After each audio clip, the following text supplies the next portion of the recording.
Muito bem, gravação iniciada.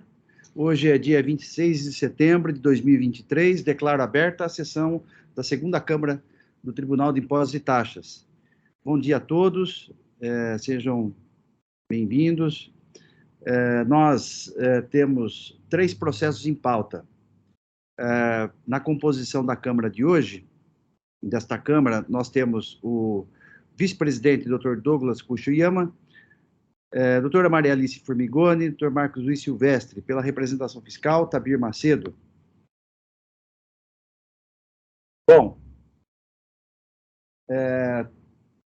o EPAT já está aberto e podemos então começar pelo processo da CBD, o AIN ao 4, 146, 038. Eu sou o relator. Trata-se de questão que envolve um retorno de diligência, né, sobre acolhimento dos arquivos, né, dos arquivos magnéticos que foram apresentados no curso do processo administrativo, e de modo então que eu passo então a palavra ao Dr. Vanderlei. Dr. Vanderlei quer fazer aduzir alguma argumentos ou é só acompanhar o julgamento?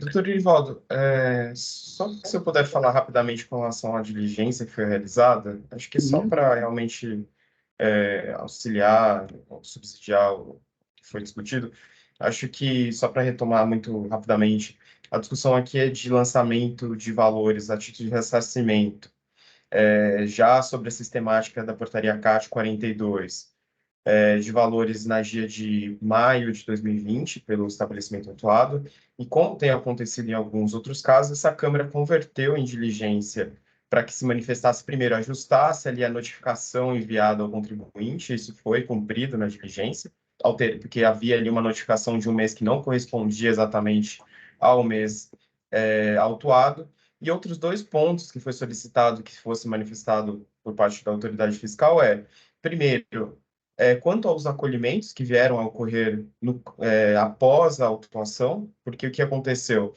Inicialmente, os arquivos foram rejeitados por erros de layout, e aqui nós trouxemos ao longo da defesa os prints de tela de erro, que mostram que às vezes um espaço ali no arquivo TXT gera um erro, por exemplo, para dizer que tinha mais de um algarismo naquele campo, e foi sendo ajustado isso até o momento que foi acolhido, e inclusive o próprio sistema dá um valor ali a uma autovalidação no novo sistema da portaria CAT. Então, trouxemos esses acolhimentos. Com relação aos acolhimentos, infelizmente, parece ser diligência, ele acaba repetindo a tese dele de que uma vez autuado não há que se falar mais em olhar para esses acolhimentos ou não, infelizmente. E aí, com relação a esse ponto, o próprio doutor Irivaldo, como outros membros dessa Câmara, já haviam colocado a posição de que há um regime especial outorgado que, para fazer esse tipo de compensação, o CBD presta uma garantia em valor de 1,5% valor do valor do crédito pleiteado, e que, por ter essa garantia, haveria que ser, sim, avaliado esse acolhimento, ainda que posteriormente a autuação, exatamente porque a garantia é feita para dar essa segurança ao erário público, com relação às compensações realizadas. E o segundo ponto, que também acho relevante, porque além da glosa da parcela do ICMS-ST, há também uma glosa não justificada no auto de infração da parcela do ICMS próprio, que sequer é apurado por meio da portaria CAT, porque a portaria CAT serve para apuração da parcela do ICMS-ST. A parcela do ICMS próprio é feita, e o próprio artigo 271 do regulamento aponta que há que se o contribuinte manter uma memória de cálculo para tanto, com indicação dos documentos de entrada que dão suporte a esse ICMS próprio, e aqui o ICMS próprio é aquele que não é apropriado por conta do regime da substituição tributária na entrada da mercadoria, mas como acaba não ocorrendo fato gerador, surge novamente o direito de apropriação desse crédito que não foi apropriado no primeiro momento. E, inclusive, foi apresentado uma memória de cálculo do ICMS próprio, mas, infelizmente, a autoridade fiscal continua repisando e dizendo que, como isso não foi apresentado no momento da fiscalização, não poderia nunca mais ser avaliado, mesmo que a parte entenda que a justificativa do auto não é o fundamento legal do auto não é um fundamento que poderia se encaixar a acusação com relação ao ICMS próprio, porque com relação ao acolhimento dos arquivos da Caixa 42, e não da avaliação se a memória de cálculo do próprio era boa ou ruim. Então, basicamente, são esses os pontos que eu queria só repisar, doutor Olivaldo. Acho que essa matéria algumas vezes já foi discutida, porque tem mais de um auto, porque cada período foi lavrado um auto de infração, né? Mas eu queria só tratar, de fato, do resultado da diligência como algo novo desde a última tentação realizada pela parte. Agradeço a palavra. Obrigado, doutor Vanderlei. Cumprimento aí pela objetividade, pela clareza aí de sua manifestação, né? E, de fato, esse assunto não é novo aqui na Câmara. Eu acredito que a gente tem aí de 5 a 6 processos praticamente idênticos, né, que passaram aqui pela Câmara já. Relatoria do Dr. Flávio, doutora Maria Alice, doutor Douglas e minha relatoria também. Acho que os 4 juízes apreciaram esse tipo de tema e nós convergimos em todos os casos, convergimos para o mesmo entendimento, pelo mesmo entendimento. E esse daqui é o segundo caso em que, ao retorno de diligência, né, e eu já estou adiantando aqui, eu entendo que a diligência foi parcialmente cumprida, né? Existe aqui uma questão de direito que a fiscalização levanta, né? Não era o momento, mas é uma questão de direito, né? Não está sendo questionado isso nesse momento, né, da diligência. Então, assim como eu já julguei num outro processo, eu estou convertendo novamente em diligência. Mas eu vou resumir aqui o meu voto. Por ocasião do acórdão proferido das folhas 156 a 161, nessa segunda Câmara, o julgamento foi convertido em diligência. As três determinações da Câmara foram as seguintes: que a fiscalização se manifeste se o acolhimento do arquivo magnético noticiado pela recorrente, as folhas 129 a 134, de fato é referente ao ICMS-ST glosado, informando se a partir de tal arquivo é possível a auditoria e o reconhecimento parcial ou total do crédito glosado neste auto de infração, de acordo com a interpretação dada pelo núcleo de fiscalização aos termos do regime especial concedido, conforme destacado nos itens supra, informando eventual saldo remanescente de crédito glosado. A segunda determinação do acordo foi a seguinte: informe se o contribuinte apresentou memória de cálculo para justificar o direito ao crédito da operação própria do substituto tributário, que é justamente o que o Dr. Vanderlei colocou aqui, né? Distinguindo aí a questão da portaria, do ICMS-ST, né? E do ICMS próprio, né? Informe o contribuinte se apresentou memória de cálculo para justificar o direito ao crédito da operação própria do substituto tributário, e mesmo em caso negativo, devendo se manifestar também sobre a alegação da contribuinte de que o direito ao crédito, nos termos do artigo 271, independe do cumprimento da disciplina da portaria CAT 42. Item C, junte aos autos a notificação de que trata o artigo 6º, parágrafo 2º, item 2 do regime especial, referente ao mês de maio, que é aquilo também que o doutor Vanderlei colocou aqui, né? Equivocadamente foi juntado notificação de outro mês, né? Então, essa foi a determinação para juntar a notificação correta, né? Porque o certo era maio e foi juntado do mês de fevereiro de 2020. A fiscalização, seguindo aqui no meu voto, fecho aspas, a fiscalização em face da determinação desse colegiado apresentou a seguinte manifestação fiscal às folhas 168/1770, que é o que eu transcrevo. Depois da transcrição, eu coloco o seguinte: com efeito, a fiscalização aponta que no início dos trabalhos não foram apresentados arquivos válidos para análise do ressarcimento de créditos.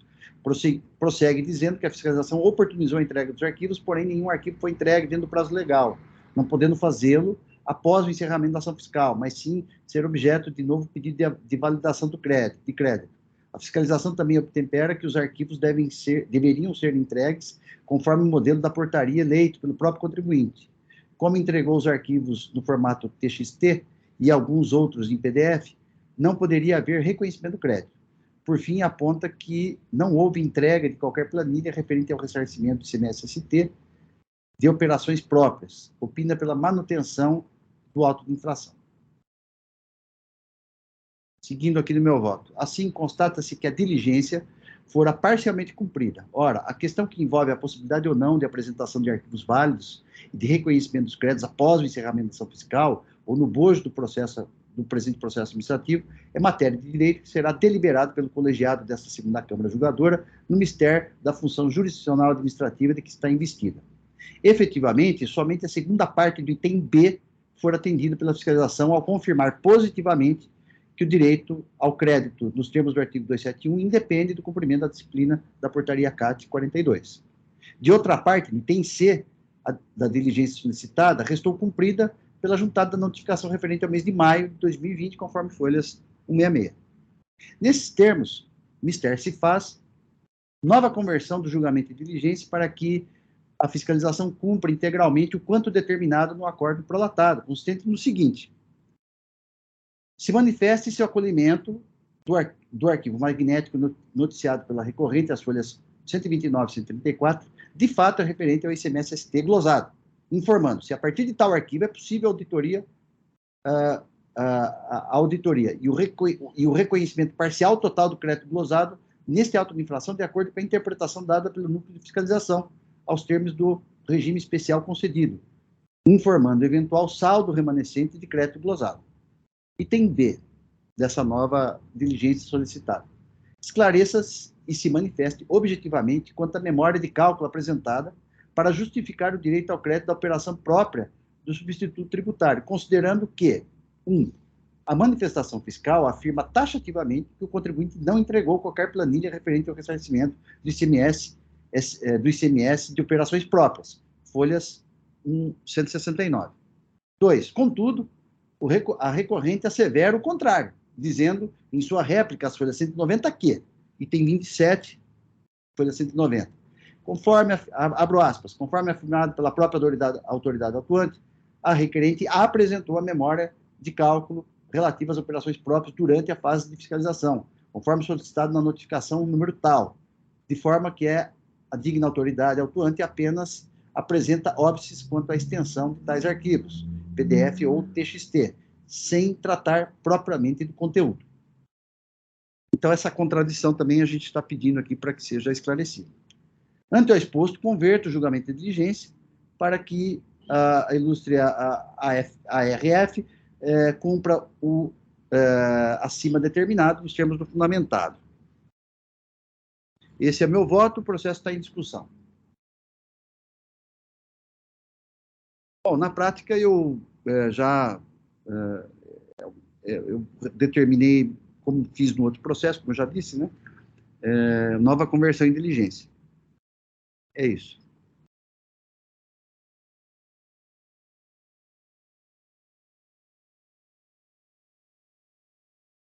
Muito bem, não havendo inscritos, estou encerrando os debates. Eu peço que os senhores juízes confirmem presença para quórum de votação.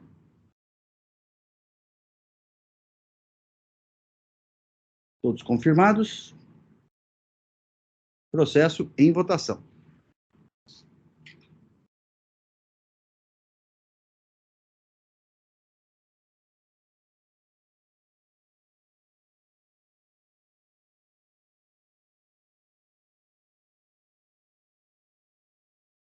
Votação encerrada. Proclamo o resultado do julgamento.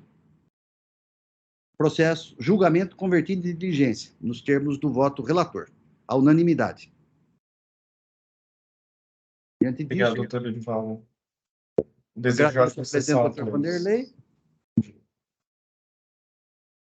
Seguimos, então, para o próximo processo da pauta. Estou aqui encerrando o julgamento.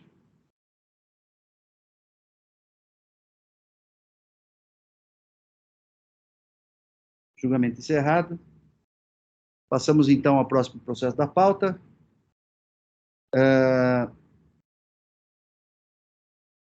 Delta Max, o AIN é o 4.110.349, a relatora é a doutora Maria Alice Formigoni.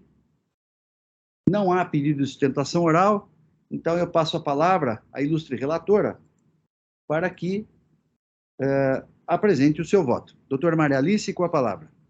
Pois não, doutor Eurivaldo, eu só vou editar aqui e eu já passo a leitura. Eu estava atrasado aqui, eu não habilitei para você fazer a edição. Mas agora já está liberado.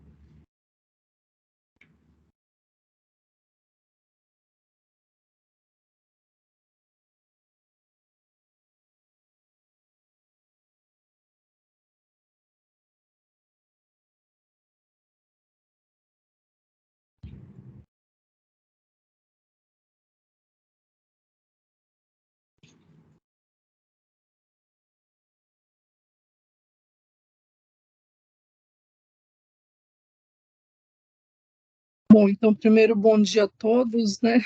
Bom dia. Eu vou passar aqui, então, a leitura. É um processo um pouquinho complicado, então acho que é interessante ler inteiro e fazer algumas observações. O processo versa sobre a IN 410.349, com uma acusação de falta de pagamento e duas acusações de falta de escrituração de documentos fiscais no registro de entradas, e teve a seguinte sequência de atos. Aí aqui no item 1 eu relaciono todos os atos realizados no processo até agora. Então, teve a decisão de primeira instância cancelando a IN, com interposição de recurso de ofício. Depois teve, assim, vou falar dos atos relevantes, né? As contrarrazões ao recurso de ofício da autuada, depois a decisão da 12ª Câmara, em que foi dado parcial provimento ao recurso de ofício, aí depois recurso especial da Fazenda, e do contribuinte teve 3 atos: pedido de retificação de julgado em relação a essa decisão da 12ª Câmara, que julgou o recurso de ofício, recurso especial e contrarrazões ao recurso especial da Fazenda Pública. Aí depois decidiu-se por admitir o PRJ e sobrestar o exame de admissibilidade dos recursos especiais da Fazenda e da autuada. Aí sobreveio uma decisão da 12ª Câmara, em que foi dado integral provimento ao pedido de retificação de julgado da autuada e cancelado o AIN. Aí a Fazenda interpôs um segundo recurso especial contra essa decisão que julgou o PRJ. Aí depois sobreveio o indeferimento do recurso especial da autuada e o deferimento dos 2 recursos especiais da Fazenda.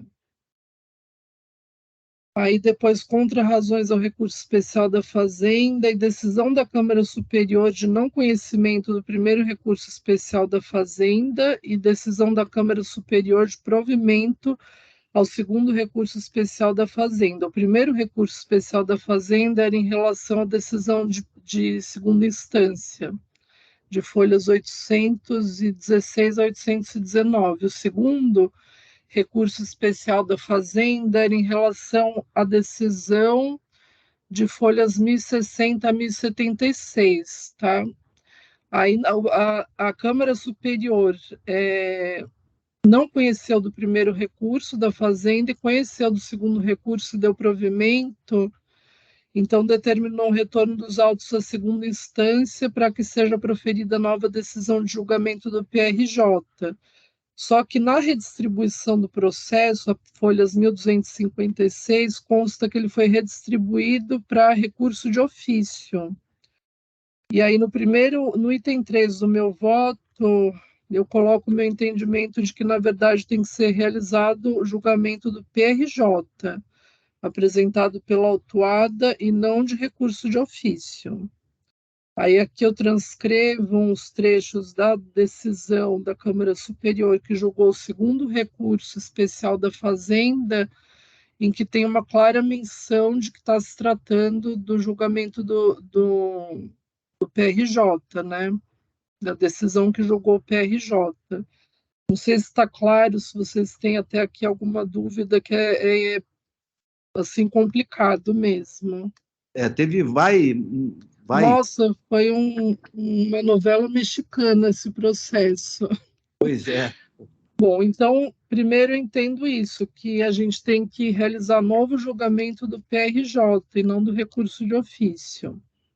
Então, passando para o PRJ, A recorrente aponta que teriam se verificado os seguintes erros de fato na decisão de folhas 816 a 819.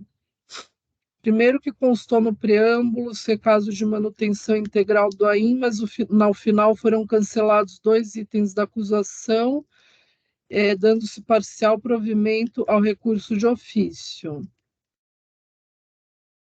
Aí, 2, o decisum, aqui entre aspas, né, parte de premissa falsa, incorrendo em contradição e erro de fato, quando afirma que a denúncia espontânea deveria ser afastada porque não foi acompanhada do pagamento do imposto. Porém, a denúncia espontânea não trata apenas de dias cuja retificação se pretendia, mas também da retificação de livros fiscais que por si só não implicam no pagamento de qualquer imposto. Deixa eu só, acho que é bom também fazer uma pausa só para explicar algumas outras coisas. Que então teve uma acusação de falta de pagamento, né? Que o fiscal levantou todas as notas fiscais emitidas pelo contribuinte e verificou que tinha destaque de ICMS-ST que não foi transposto nas dias do período. E aí, com base nisso, ele cobrou a falta de pagamento do ICMS-ST, destacado nas notas fiscais que ele relacionou, só que não constaram em dia.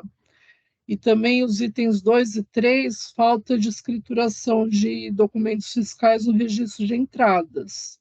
Só que ele só fez uma relação das notas e não apresentou o registro de entradas. Aí, em defesa, o que o contribuinte alegou? Primeiro, ele falou que as notas tinham sido, sim, registradas no registro de entradas, né? Primeiro, ele alegou que não foi apresentado o registro de entradas, então a acusação já estaria nula. Só que ele, além disso, apresentou o registro de entradas em que os documentos foram escriturados, em relação aos itens 2 e 3. Em relação ao item 1, ele falou que ele apresentou uma denúncia espontânea anterior à lavratura do auto, em que ele solicitava a substituição das dias, né, que embasaram o auto, e que nas dias substitutivas solicitadas em denúncia espontânea, estaria constando os valores corretos a serem recolhidos. Porém, tem 2 detalhes. A denúncia espontânea, ele apresentou todas as dias em papel. Ele afirmou que ele teve muitas dificuldades na transmissão eletrônica, teve problemas de sistema, então ele não estava conseguindo entregar as dias pela via eletrônica, estava apresentando, por meio da denúncia espontânea em papel, as dias e os livros fiscais. E ele não fez o recolhimento de nenhum valor.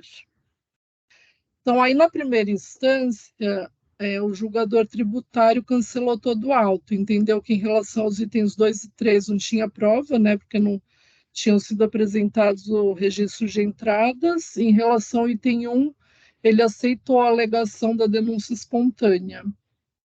Só que aí, no recurso de ofício, os itens 2 e 3 foram mantidos como cancelados, né? Foi mantida a decisão de primeira instância, o cancelamento dos itens 2 e 3.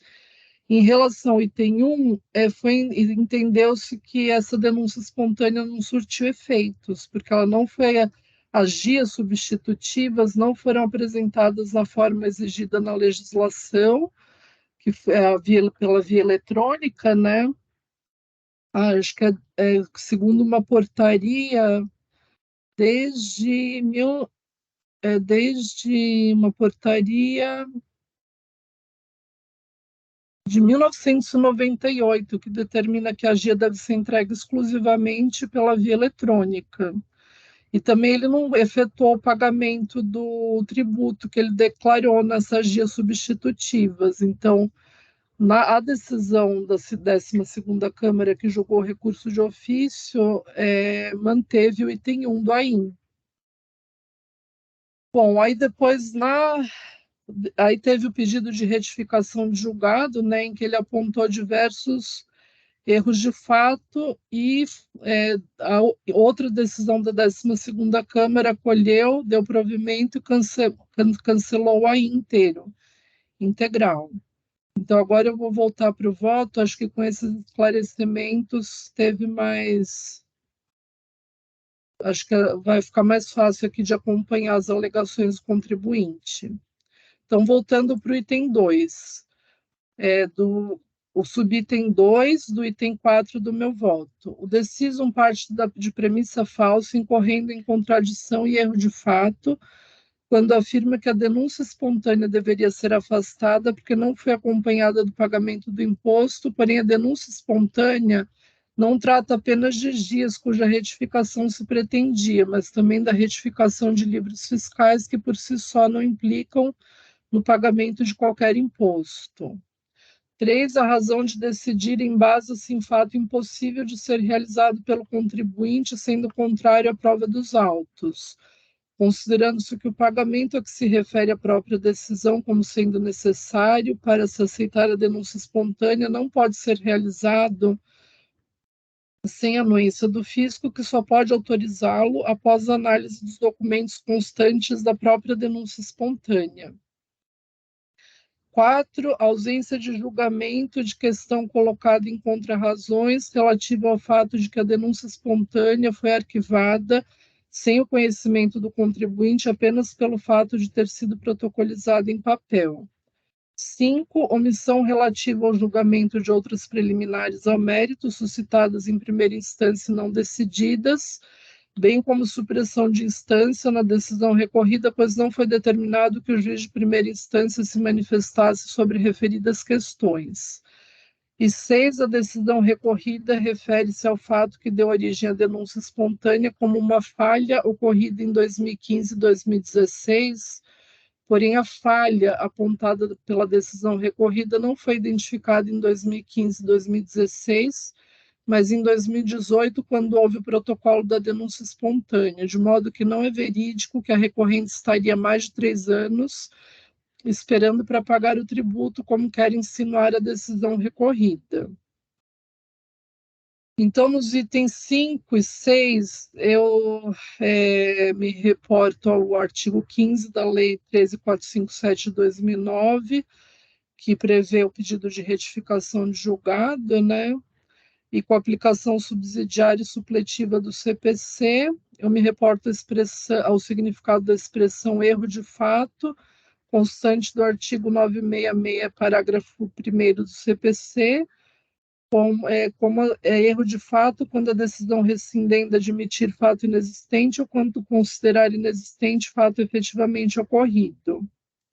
Então, passando-se a análise dos supostos erros de fato apontados pela recorrente, em relação àqueles constantes dos subitens 2 a 4 do item 4 supra, entendo que está correta a análise e conclusão da representação fiscal constante do segundo recurso especial da Fazenda, né, o recurso que a Fazenda interpôs contra a decisão que julgou o PRJ, e transcrevo a seguir para integrar as razões do presente voto e concluir que referidas questões não configuram erros de fato. Então, aqui eu vou ler, tá, essa parte dessas razões, esses trechos, né, do recurso especial, que eu acho que são importantes. Então, item 16. Inicialmente, a decisão recorrida, corroborando a alegação do contribuinte, afirma que aí eu reproduzo o segundo argumento dele. O decisum parte da premissa falsa, incorrendo em contradição e erro de fato, quando afirma que a denúncia espontânea deveria ser afastada porque não foi acompanhada do pagamento do imposto. De acordo com o posicionamento adotado, o suposto erro de fato teria ocorrido porque a denúncia espontânea não trata apenas de dias, mas também da retificação de livros fiscais que por si só não implicam no pagamento de qualquer imposto. Item 17. A alegação não aponta qualquer erro de fato. A circunstância de a suposta denúncia espontânea tratar também de livros fiscais não tem qualquer implicação com o fundamento da decisão retificanda e não caracteriza erro de fato. Ademais, as infrações relativas aos livros fiscais, itens 2 e 3, foram afastadas pela citada decisão. Além disso, a decisão retificanda decidiu pelo provimento parcial do recurso de ofício, não apenas com base no fundamento de que não houve pagamento do imposto. Aliás, esse fundamento nem mesmo integra a ratio decidendi da decisão retificanda. O julgado é claro ao afirmar que o contribuinte desobedeceu ao disposto no artigo 6º da Portaria CAT 92/98, razão principal, autônoma e suficiente para a mantença da acusação fiscal. Aí depois ele transcreve trechos da decisão. Da leitura do julgado, observa-se com hialina clareza que ele está alicerçado no descumprimento da Portaria CAT 92/98, é dizer, não apenas o suposto vício apontado não apresenta a natureza de erro de fato, como a questão foi apenas citada de maneira obter dictum pela decisão. Em seguida, a decisão recorrida afirma que houve erro de fato porque a decisão retificanda não teria analisado a alegação trazida pelo contribuinte, encontra razões no sentido de que o procedimento de denúncia espontânea teria sido arquivado apenas por ter sido protocolado em papel. Nesse ponto, é importante ressaltar o entendimento do STJ de que o juiz não está obrigado a responder a todas as questões suscitadas pelas partes, quando já tenha motivo suficiente para uma decisão. De todo modo, a alegação restou apreciada pela decisão retificanda, que reafirmou a invalidade do procedimento adotado pelo contribuinte, qual seja o protocolo em papel, vez que a Portaria CAT 92/98 estabelece a obrigatoriedade do envio pela internet.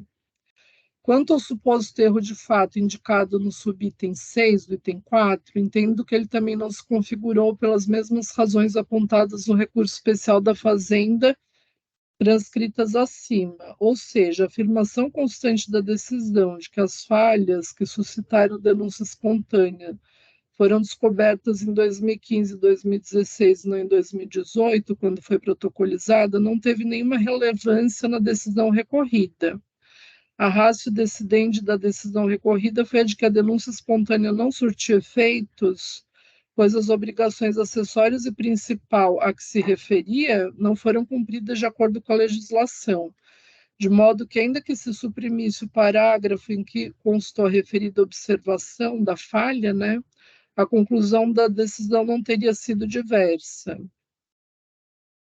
Quanto aos supostos erros de fato indicados no subitem 5 do item 4 sobre omissões verificadas na decisão recorrida e não determinação de retorno dos autos à primeira instância para complementação de julgado, convém observar que cabe ao julgador apreciar as questões suscitadas conforme o seu livre convencimento, devendo indicar os motivos do seu entendimento, de que prevalece nesse tribunal o entendimento de que não está obrigado a se manifestar exaustivamente sobre todos os pontos e argumentos suscitados pelas partes para que a sua decisão tenha validade.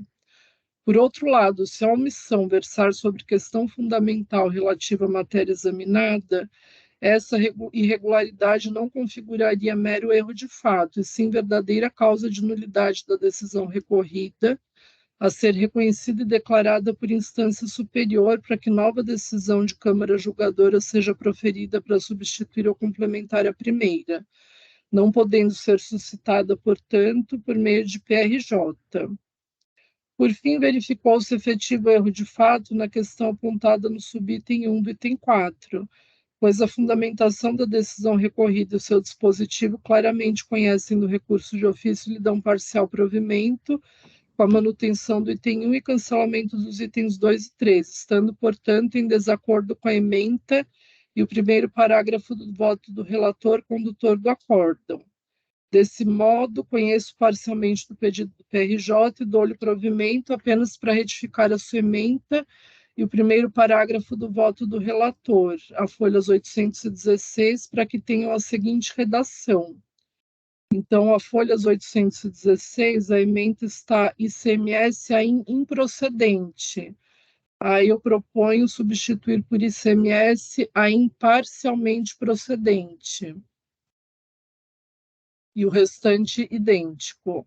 Aí o primeiro parágrafo do voto consta assim: diante das informações apresentadas pela autuada e pela representação fiscal, entendo que o presente auto deve ser mantido em sua integralidade. Esse trecho deve ser mantido em sua integralidade e ficaria substituído por deve ser parcialmente mantido, e o restante idêntico. Então, ante o exposto, conheço parcialmente do PRJ sob exame e dou-lhe parcial provimento, apenas para alterar a ementa e o primeiro parágrafo do voto do relator, conforme o item 12 supra. Então, é isso, assim, basicamente, tá? O que ele apontou como erros de fato, na verdade, são questões bem superficiais, bem secundárias, assim, que não tem nenhuma relevância, assim, que não foi o fundamento decisório, não foram, né, o fundamento decisório, e as questões que eventualmente poderiam mesmo ter viciado essa decisão não poderiam ser objeto de TRJ. Então é isso, eu vou só fazer uma correçõezinhas de digitação. Muito bem, cumprimento a doutora Maria Alice pelo voto. É um processo que teve vários incidentes processuais, né? Decisões anulando e cancelamentos, enfim. Eu vejo aqui que o seu voto, ela simplificou aqui toda essa complexidade aqui do processual, né? Do andamento processual. A Maria Alice, ela conseguiu deixar bem claro e realmente ficou uma proposta aqui bem assim objetiva e bem clara aqui, facilitando inclusive o andamento processual daqui para frente. O processo está em discussão.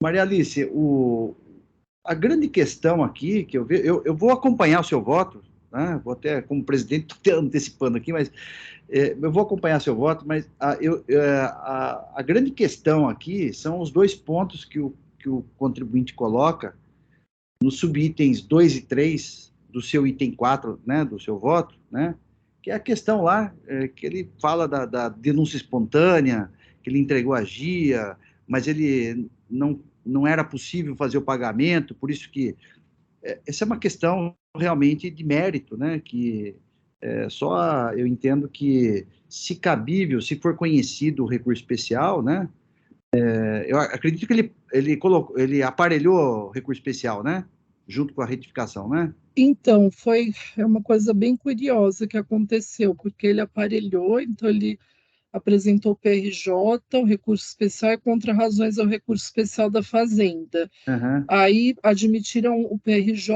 e sobrestaram, né, o exame de admissibilidade dos recursos especiais. Ah, tá. Aí depois que teve a decisão do PRJ, o que aconteceu? Veio uma nova decisão da presidência declarando que como a decisão do PRJ tinha sido favorável a ele, o recurso especial teria perdido o objeto.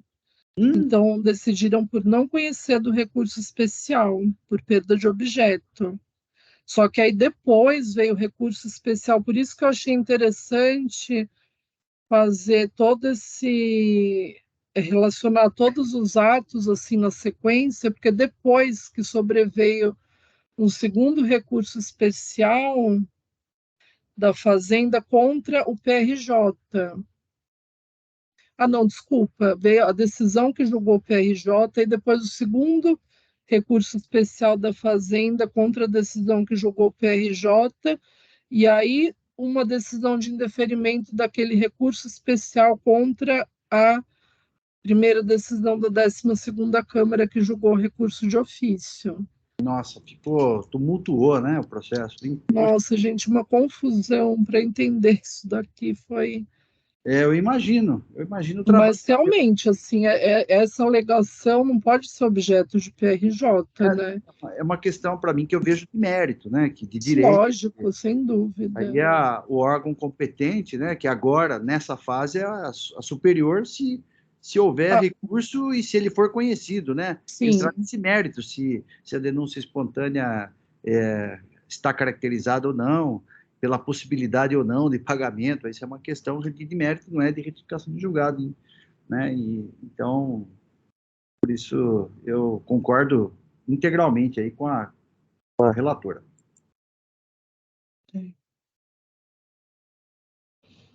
Eu também concordo com a relatora.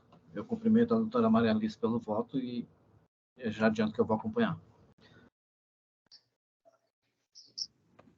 Parabenizo a doutora Maria Alice pelo voto e pelos esclarecimentos, porque eu ouvi todo esse processo e realmente fiquei com muita dúvida, né, com essas anulações e recursos. E essa explanação foi muito precisa e esclareceu bastante os pontos. Vou acompanhá-la e parabenizo novamente. Gostaria de complementar a doutora Maria Alice também, porque conseguiu fazer esse resumo impressionante dessa matéria, realmente. E o PRJ anterior, que foi objeto da anulação pela superior, justamente existiu um voto vista do Dr. Rosada, né, que vai mais ou menos no mesmo sentido. E o que foi anulado foi justamente essa questão, basicamente por causa avançar sobre os temas que só em recurso especial podem ser manejados, né? Então, creio que está realmente uma belíssima análise. Parabéns. Obrigada pelas considerações. Eu só vou terminar assim a leitura para corrigir os errinhos de digitação, eu já registro. Pois não.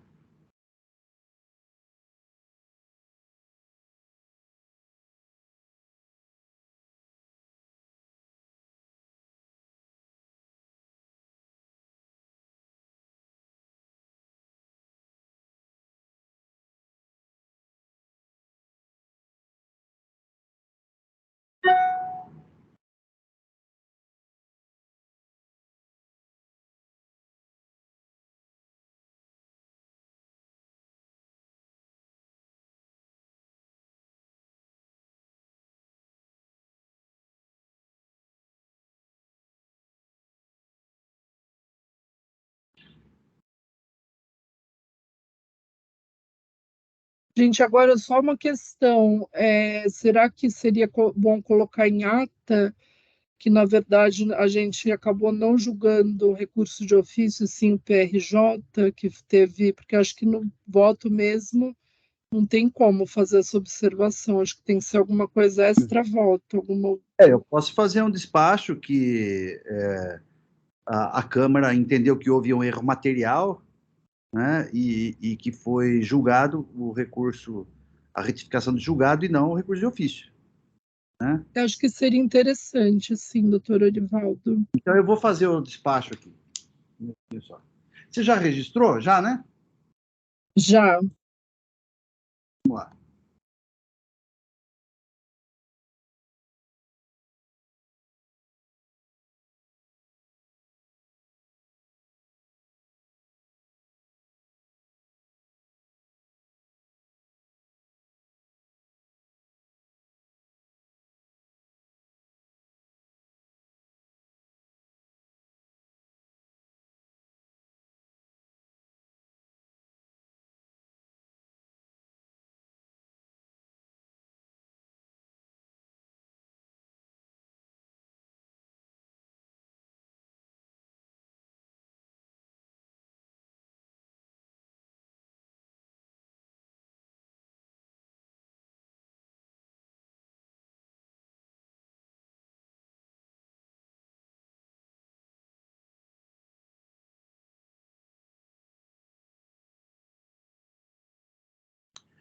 O recurso ele veio distribuído como recurso de ofício, é isso?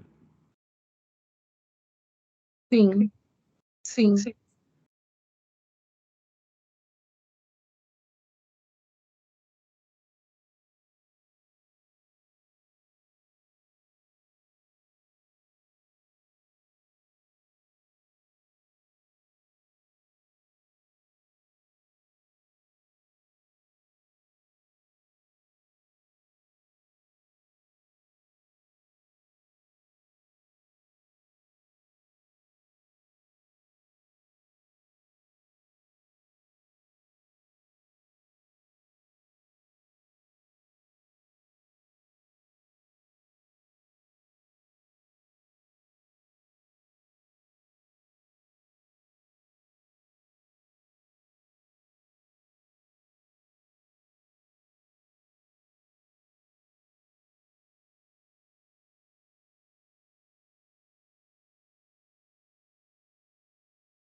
Bom, então eu fiz assim, vistos, ao analisar o recurso, a Câmara entendeu que houve erro material quando da distribuição do processo, faltou aqui, do processo, que veio como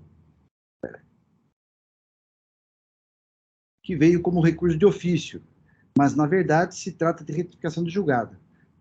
Retificação de julgado. Como não há prejuízo para as partes, seguiu-se no julgamento da retificação de julgado, nos termos do artigo 15 da Lei 13.457. Tá bom, tá bom assim? Ficou? Acho que está ótimo. Então tá bom. Então,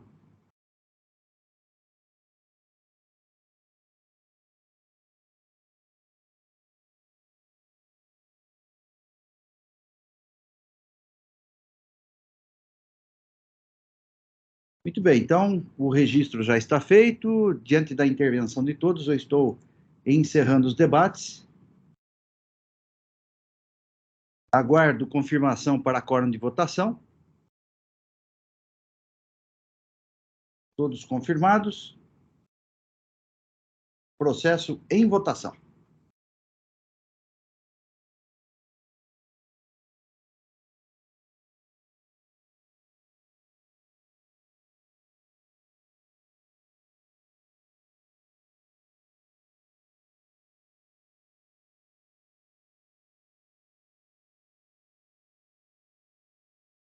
Votação encerrada.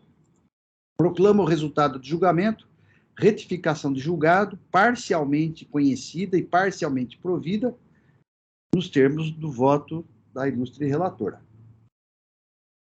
Votação à unanimidade.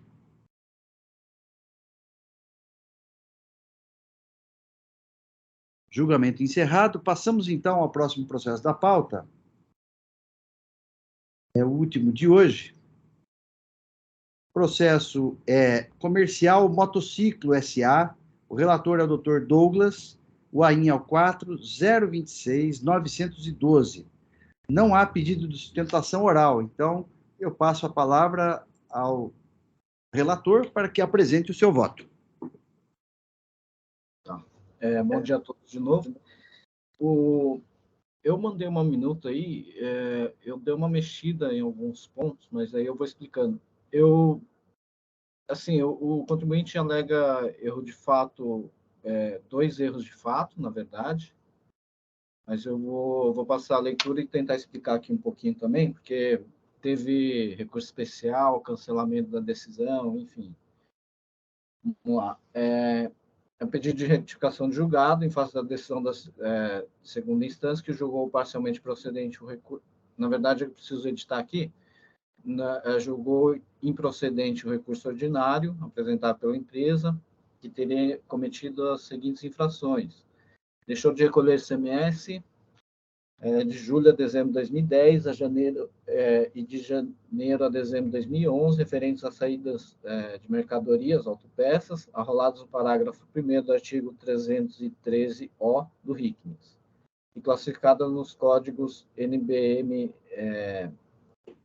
SH, relação 1 e 2, com destino a estabelecimento localizado no território paulista, com emissão e escrituração de notas fiscais, considerando as operações tributadas como não tributadas, consignando nas mesmas o CFOP 5405, venda de mercadoria adquirida ou recebida de terceiros, em operação com mercadoria sujeita ao regime de substituição tributária na condição de contribuinte substituído. Quando correto, é CFOP 5403, vende mercadoria adquirida ou recebida de terceiros, sujeito ao regime de substituição tributária, na condição de contribuinte substituto, com destaque do ICMS próprio, conforme relacionado aos demonstrativos 1 e 2. E deixou de recolher o ICMS no período de julho a dezembro de 2010 e de janeiro a dezembro de 2011, referentes às saídas de mercadorias, autopeças, arrolados no parágrafo 1º do artigo 313-O do RICNIS, e classificados no códigos NBM, relação 1 e 2, com destino a estabelecimento localizado em território paulista, com emissão e escrituração de notas fiscais, considerando as operações tributadas como não tributadas, consignando nas mesmas CFOP 5405, quando correto é o CFOP 5403, com destaque do CMS retido a ser recolhido pelo contribuinte substituto, conforme relacionado nos demonstrativos 3 e 4 e cópias dos documentos juntados. Então, eu peço Vênia aqui para transcrever o relatório da decisão de primeira instância, que é objeto de PRJ. Então, das acusações, trata-se de lavrado por acusação de falta de pagamento do imposto por ter deixado de destacar o ICMS próprio e o ICMS-ST nas saídas internas de partes e peças recebidas de sua matriz capixaba. O autuado antecipou indevidamente o recolhimento do ICMS na entrada dos produtos sob base de cálculo de transferência de mercadoria entre filiais, inferior àquela utilizada nas saídas posteriores. O recurso apresentado, diante da decisão que julgou a improcedente, o autuado doravante denominado recorrente apresentou o recurso ordinário, onde apresenta em apertado síntese as seguintes alegações. A decisão recorrida é nula, não há fundamento para exigência do imposto no AIM, além de exigir da recorrente imposto sem indicação do fundamento legal para tanto, indica, além de equivocados, os mesmos dispositivos para a cobrança do ICMS próprio e do ICMS-ST, não obstante terem fundamentos legais distintos. A recorrente, quando a transferência das mercadorias de origem nacional, não incide na norma de referida à linha B, motivo pelo qual não preenche os requisitos para a exclusão da aplicação do disposto no artigo 426A do RICS. Aplicado na transferência das mercadorias nacionais, disposto no artigo 426A, conforme disposto no parágrafo 6º, item 3, alíneas A e B, bem como para os casos de transferência de lâmpadas, devido à retenção pelo estabelecimento remetente do imposto, haja vista a existência do protocolo específico, o que afasta as regras de incidência do ICMS e ICMS-ST nas saídas promovidas pela recorrente. No caso da recorrente, exceção a essa regra seria apenas no caso de demonstração de terem ocorrido importações diretas e por conta e ordem, situação em que se aplicaria a exceção prevista no parágrafo 6º do item 3 citado. Não se considerou eventuais créditos da entrada da mercadoria, está incorreta a apuração do MVA do item 2. Em suma, não foram segregadas operações com mercadorias sujeitas à aplicação do 426A, daquelas não sujeitas. 2. Não foram reconhecidos os pagamentos do CMS-ST, realizados quando das entradas da mercadoria do estabelecimento de São Paulo. Não foram segregadas as operações com lâmpadas sujeitas ao protocolo específico. Não foram considerados os créditos das entradas das mercadorias para o cálculo do ICMS próprio. As multas são excessivas e a atualização da base indevida. A representação fiscal apresentou parecer, eu vou deixar aqui de ler só para não cansá-los, não vai influenciar na decisão. A tramitação anterior. O AIM anteriormente cancelado na segunda Câmara Julgadora, por o relato da infração é de falta de pagamento do ICMS próprio e do ICMS-ST, enquanto que os dispositivos legais que embasam este relato da infração são todos pertinentes às formas de cumprimento de obrigações acessórias, como, por exemplo, como se dá a escrituração do livro de registro de saídas, quais são os livros a serem escriturados pelo contribuinte, etc. Tal decisão foi anulada pela Câmara Superior, que afastou a suposta nulidade do AIM e determinou o retorno dos autos para novo acordo, acrescentando aos dispositivos infringidos o artigo 313-O do RICS. O acórdão restou cimentado, então, AIM, ICMS, falta de pagamento do imposto próprio e o ICMS-ST em saída interna de mercadoria recebida da matriz capixaba em operação de entrada não sujeita à substituição tributária. Rejeitada a alegação recursal para compensação de valores supostamente apurados e pagos em momento distinto do exigido pela legislação, recurso ordinário conhecido e não provido, auto de infração procedente, crédito tributário mantido. O acórdão apresentou o seguinte dispositivo, em conclusão, acompanhando o bem elaborado voto do ilustre relator, quanto às demais matérias e seus respectivos fundamentos, são pelo conhecimento do recurso ordinário, porém, denegando o provimento, devendo ser mantido débito fiscal do AIM, conforme originalmente lavrado. O contribuinte apresentou pedido de retificação de julgado, alegando o erro de fato, e esse é o relatório necessário aqui. Então, vamos lá, eu já começo aqui. No voto, o contribuinte apresentou o pedido de retificação de julgado para que fosse esclarecido o ponto da decisão recorrida, na qual teria ocorrido erro de fato. Transcrevo o trecho dos pedidos da retificação de julgado, dos requerimentos. Diante da disposição realizada sem prejuízo de toda a fundamentação aduzida à supra, requer o conhecimento presente pedido de retificação de julgado. B, retificação do acórdão no que concerne aos 2 erros de fato indicados nesse pedido de retificação de julgado, que seria o enquadramento da matriz capixaba e a inclusão das lâmpadas albergadas no protocolo ICMS 17 de 85 na autuação. E na hipótese de a revisão dos fatos tornar o acordo incompatível com o entendimento jurídico nele firmado, que a Câmara Julgadora proceda à adequação da fundamentação, sopesando os elementos necessários para provatar a decisão coerente com o arcabouço fático probatório dos autos. E aí eu transcrevo o artigo 15 da Lei 13457, que fala quando é cabível o pedido de retificação. E aí, conforme constou dos requerimentos transcritos, o fundamento do pedido de retificação de julgado apresentado pelo contribuinte está baseado em 2 pontos: equivocado enquadramento da matriz capixaba e inclusão de lâmpadas contempladas pelo protocolo 1785. Então, passaremos a analisar os pontos apresentados. Com relação ao equivocado enquadramento da matriz capixaba, apesar de haver erro de fato ao considerá-la como fabricante das peças emitidas, não haverá alteração quanto ao resultado do julgamento. Nesse sentido, peço vênia para transcrever o texto da decisão objeto presente pedido de retificação de julgado, que analisou o ponto em discussão. Na verdade, sim, o ponto que o contribuinte reclama aqui é que a exceção para a aplicação do 426A teria que cumprir 2 requisitos, né? O fato de a empresa não ser varejista e as mercadorias serem fabricadas pela matriz, lá pela empresa localizada no nosso estado que remeteu os produtos aqui.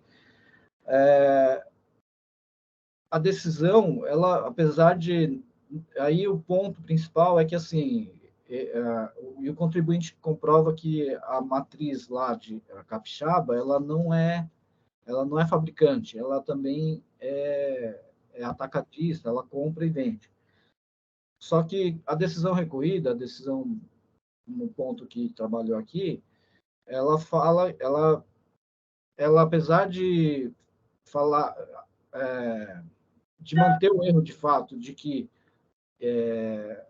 a matriz seria fabricante ou fabricou as mercadorias enviadas, ela acaba não aplicando o 426A como se fosse acolhendo o pedido do contribuinte, mas o fundamento também da incidência do tributo é o artigo 313-O do RICMES. Então, no fim, aí o que eu estou resumindo aqui só para não ficar lendo e não ficar muito maçante, e aí eu passo aqui, eu dei uma alterada aqui no voto, mas apesar de constar de forma equivocadamente que a matriz capixaba do contribuinte seria a fabricante das mercadorias recorridas, a decisão recorrida considerou, e ao meu ver, acertadamente, que não se aplica a retenção antecipada pela entrada da mercadoria prevista no artigo 426A do RICMES, conforme parágrafo 6º, item 3 do mesmo artigo. Por outro lado, com fundamento disposto no artigo 300-O do RICMES, o estabelecimento paulista figura como responsável pela retenção e pelo pagamento do imposto nas saídas subsequentes, de modo que não irá influenciar para o caso em questão a correção quanto ao fato de a matriz capixaba não ser fabricante das mercadorias. Aí eu estou dando aqui provimento ao pedido de retificação do julgado para que reste consignado que a matriz capixaba não fabricou as mercadorias enviadas, mas, no fim das contas, não vai ter efeito nenhum para a decisão. Não vamos, a decisão vai ser mantida tal como lançada. Com relação às lâmpadas, e aí também tem razão o contribuinte e a decisão recorrida deve ser complementada para afastar da tributação das mercadorias com NCM 8539, constante da nota fiscal de folhas 3985 e que constam nos relatórios de folhas 2843 a 3239, conforme se verifica, o contribuinte comprovou a presença de lâmpadas em que a fiscalização teria mencionado terem sido excluídas do presente lançamento, devendo ser reconhecido o erro de fato para que sejam excluídas do presente lançamento as mercadorias abaixo descritas. De fato, conforme exaustivamente demonstrado pelo recurso apresentado, as razões apresentadas pela empresa, hora recorrente, acabaram demonstrando ter havido erro de fato. Então, sendo assim, dou provimento ao pedido de retificação de julgado, tendo em vista o reconhecimento de erro de fato, para, com efeitos infringentes, aclarar o julgado, para que sejam excluídas as lâmpadas do presente lançamento constantes da planilha acima, e que constam nas folhas 2872, 2935, 3150. Aí também deve ser dado provimento ao pedido de retificação de julgado, para que seja sanado o erro de fato, para que fique claro que a Matriz Capixaba não fabricou as mercadorias remetidas. É assim como voto, presidente. Obrigado, doutor Douglas. Também é um voto aqui bem assim diferente, né? Uma retificação de julgado que não é comum aí, né? Não são questionamentos assim de ordem processual apenas, né? Em questões aqui fáticas e probatórias que foram aqui colocadas, e o processo também não é tão simples assim, né? Então, cumprimento aí pela decisão, e muito aclarou bastante aqui os fatos aqui envolvidos nessa retificação do julgado. O processo está em discussão.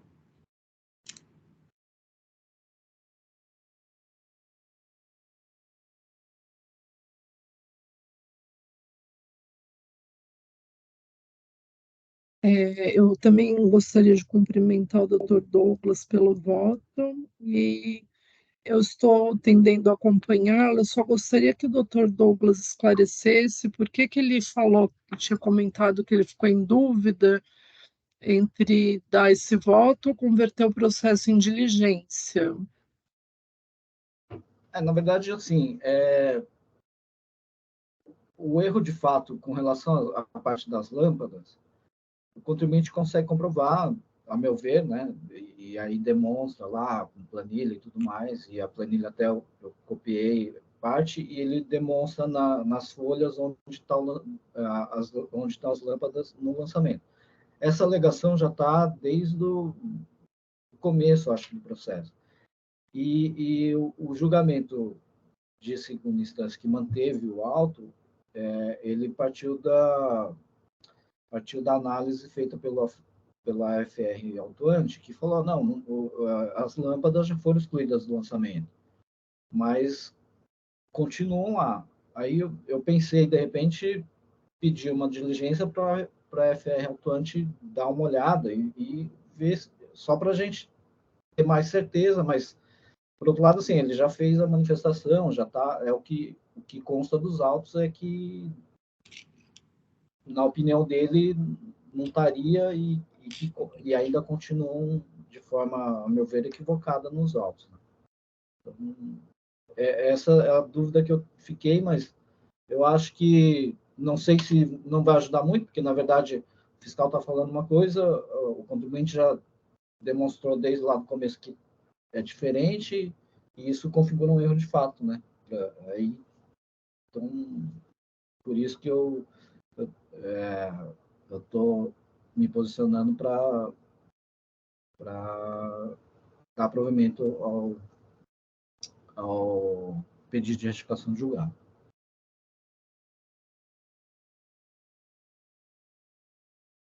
Olha, não, pois não, doutor Marelice, por favor. Não, só ia falar que, então, da minha parte está esclarecido. Eu só queria também escutar o doutor Tabir para saber qual é a posição da representação fiscal, mas, a princípio, eu acompanharia o doutor Douglas. Acho que o fiscal já tinha declarado que essas lâmpadas teriam ficado fora, né, ficariam fora da autuação, mas depois o contribuinte demonstrou que ainda estavam constando, né? Então, assim, da minha parte, acho que ele está com a razão.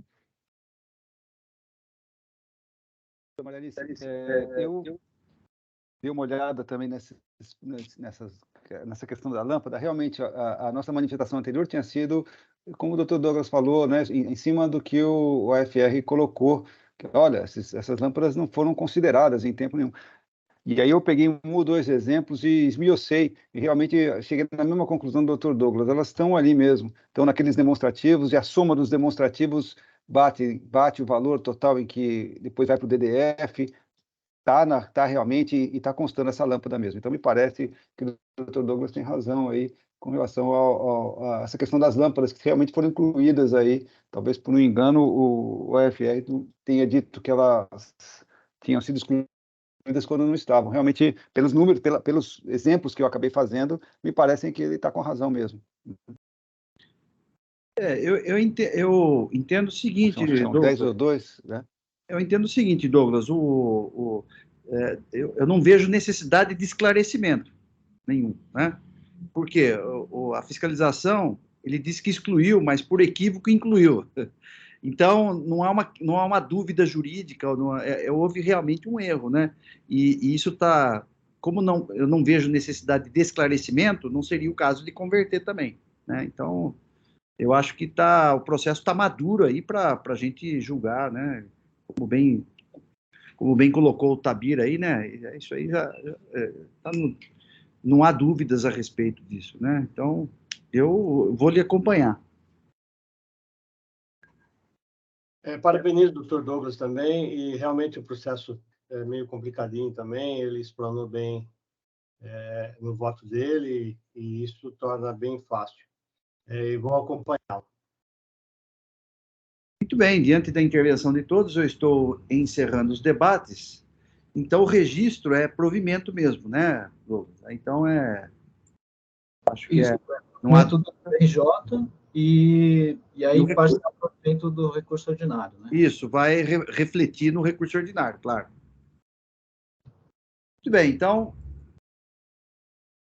eu peço que confirmem presença para quórum de votação.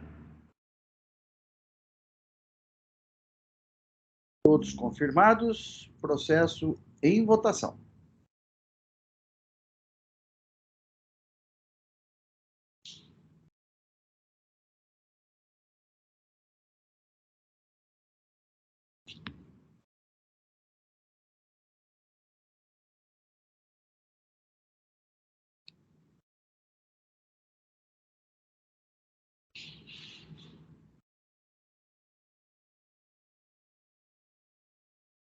Votação encerrada, proclamo o resultado do julgamento.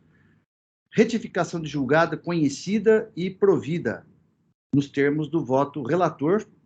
Votação à unanimidade.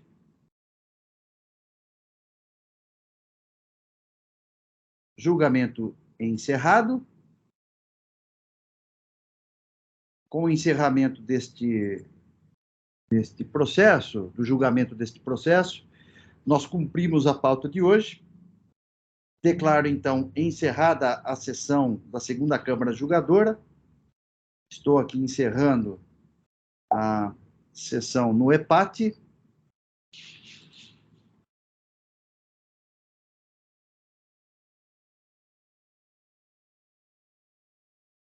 Sessão encerrada. Estou aqui vendo a ata.